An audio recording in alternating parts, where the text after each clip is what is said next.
Here's the latest on Brexit. Theresa May is kicking the can down the road in order to avoid a conflict with Ireland, which could mean Brexit doesn't happen until 2023.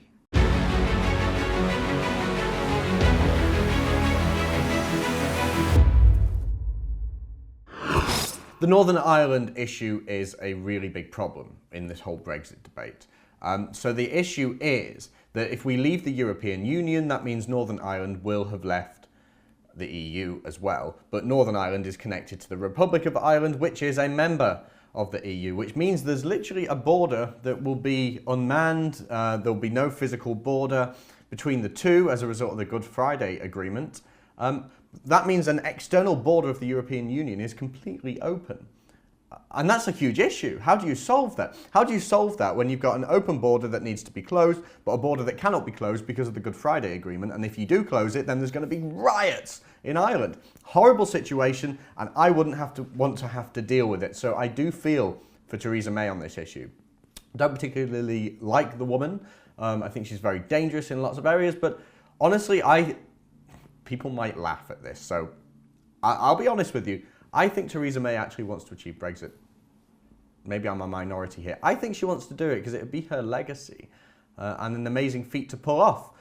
But she can't do it. Her own party isn't behind her. Like, half the party is anti-Brexit anyway, and then she's got Labour to contend with, and then she's got the Lords to contend with, and then she's got the Northern Ireland deal. So what's the latest? Well, the latest is Theresa May's asked the EU for more years of Brexit transition, to the point where it could take as long as 2023. So, Business Insider here, Theresa May asked the EU for an extra 2 years on Brexit transition. Theresa May to ask the EU for an extension to 2023. This would extend the Brexit process some 7 years after Britain voted to leave the EU. That's scandalous. The proposal will be highly controversial with Conservative MPs to right. Tory Brexiteers have threatened to oust May if a hard Brexit is not delivered. So, and it goes on to say that for another 2 years of Brexit transition, as her government struggles to come up with a proposal for arrangements that would avoid a hard border with Ireland. This is what this is all about. It's Ireland. This is an impossible situation. Maybe, this might make me a bit unpopular here, but maybe we just have to build some kind of border. Maybe not a wall, but maybe a manned border in Ireland. Maybe there just has to be. Maybe there just has to be a border. What other solution is there? So this is interesting as well, because the next general election is 2022, and Theresa May has confirmed previously that she wants to serve a full 5-year term till 2022. I remember talk when she first became PM that she might not be willing to do a second term. I'm not entirely sure whether that's the case still. I mean, she probably wouldn't.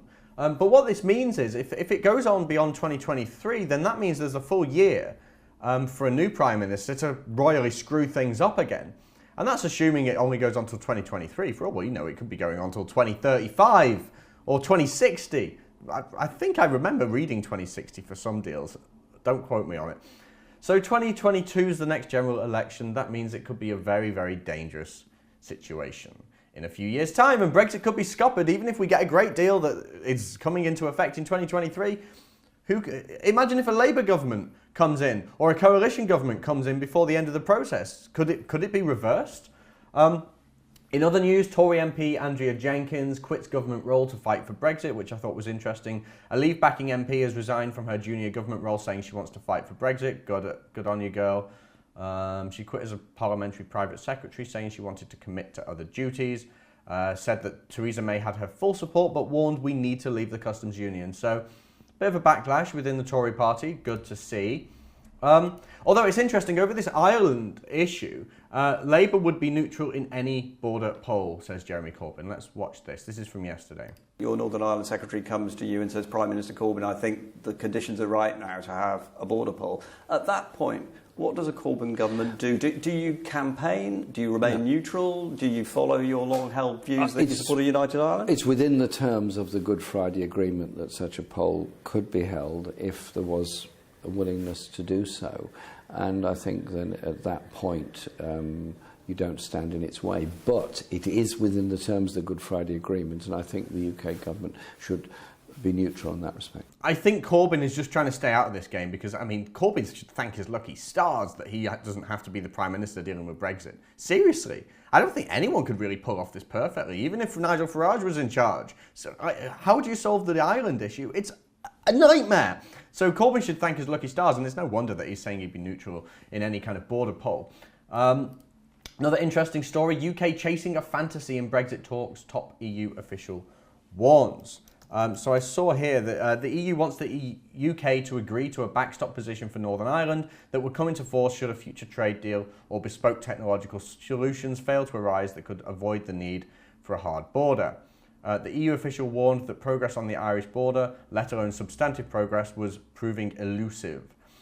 Quote, we need to have the recognition that the backstop has to be Northern Ireland specific. We have to do away with the fantasy that there is an all-UK solution to that. So even the EU are calling our plans fantasy at this point. This is why politicians don't talk about particular religions and particular ideologies that hate us. It's why they don't talk about mass immigration. Politicians just want to kick the can down the road. Someone else will deal with it later. Maybe Theresa May's thinking at this point, well, if I can get most of Brexit in place and do a fairly reasonable job, someone else can deal with the Northern Ireland situation later on, and meanwhile she'll be retired or a backbencher at that point. So this confirms to me that the politicians really are just kicking this down the road.